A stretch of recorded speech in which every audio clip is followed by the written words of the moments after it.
தமிழ் மக்களுக்கு மட்டும்தானே இந்த நிருபர்கள்ல பத்திரிகை நிருபர்கள் அவங்களுக்கு சொல்கிறேன். இந்த வைஷ்ணவி இருக்கல வைஷ்ணவி என்ன இவன் வந்துட்டு செந்தில் பாலாஜி காலை விரிச்சிட்டான். காலை விரிச்சிட்டு என்ன 2 கோடி வாங்கியிருக்கா. யார்? செந்தில் பாலாஜிட்ட வைஷ்ணவி. ஆகையால் காலை விரிச்சிட்டு அவன் தள்ளும்போது குத்தும்போது நல்லா இருக்கான்னு கேட்குறா. யார்? செந்தில் பாலாஜி. சூப்பராக இருக்கணும்.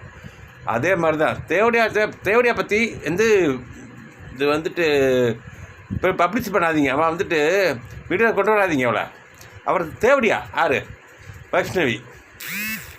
ஆகையால் வைஷ்ணவி பற்றி இனி ப்ரெஸ் மீட்டிங் வரக்கூடாது. அவள் வந்துட்டு யாரும் நிருபர் பேட்டி எடுக்காதீங்க. அவள் தேவடியா பற்றி எத்தனை பேர் தானே நீங்கள் தேவடியாட்ட எடுப்பீங்க? பத்திரிகையாளங்களா? அறிவு இல்லை உங்களுக்கு? ஒரு தேவடியான்னு தெரிஞ்சு போச்சு. என்ன செந்தில் பாலாஜி 2 கோடி வாங்கிட்டான்னு தெரிஞ்சு போச்சு. என்ன அவன் செந்தில் பாலாஜி அவனை போட்டான்னு தெரிஞ்சு போச்சு. இதுக்கு மேலே என்னடா உங்களுக்கு வேணும்? நான் வைஷ்ணவி தேவடியா தானே?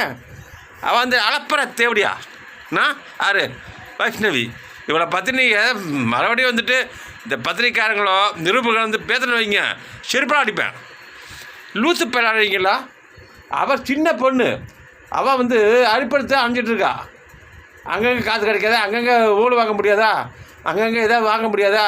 அதாவது யாரு கூட படுத்து வச்சுக்க முடியாதா? ஊர் ஃபுல்லாக அழைச்சிட்டு இருக்காவா. அவனை பற்றி பேசாதீங்க. நீங்கள் நிருபர்களும் சேருதான், பத்திரிகை நிருபர்களும் சேருதான், இந்த டிவிகளும் சேருதான். அவனை பற்றி பேசாதீங்க. செருப்பெல்லாம் அடிப்பேன். இதோ நிப்பாட்டிக்கிறேன். வைத்தறிச்சனாக்கியா சி. அவரை வைஷ்ணவி பொம்பளைன்னு ஒரு சொல்கிறியா? பச்சை தேவடியா?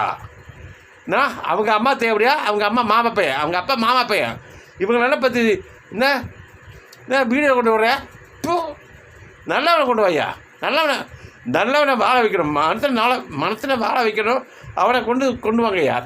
ஆயிங்களா? இங்கே பாருங்க, விஜய் திரும்பி வருவான். இதுதான் கன்ஃபார்மு. எந்த நாய் பாருங்க வரப்படாது. எங்கே இந்த தமிழ்நாட்டில் எந்த நாய் பாலும் வர முடியாது, எந்த பாலும் வர முடியாது. விஜய் தம்பி வர்றான், நாட்டு மக்களை காப்பாற்றுறான். அதுதான் கன்ஃபார்மு. இதுக்கு மேலே எவனாலும் தான் சேருதான், எந்த கொம்பனாலும் சேருதான். முடியாது. ஆனால் இன்னொன்று இருக்குது. புலிக்கு மேலே ஒன்று இருக்குது, சிங்கத்துக்கு மேலே ஒன்று இருக்குது. முதலையை பிடிச்சிட்டு வெளியே கொண்டு வரும். அப்படி ஒரு மிருகம் இருக்குது. ஆனால் அதை எப்போ சொல்ல முடியாது. எலெக்ஷனை சொல்கிறேன், ஓகேவா? யார் வரேன்னு கன்ஃபார்மாக.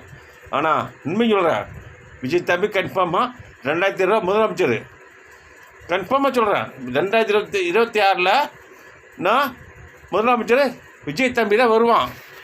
ஆனால் என் தம்பி தான் மக்களை பெண்களை வாழ வைக்கணும். அதாவது ஒரு கடுப்பிடும் நடக்கக்கூடாது, ஒரு ரேப் நடக்கக்கூடாது.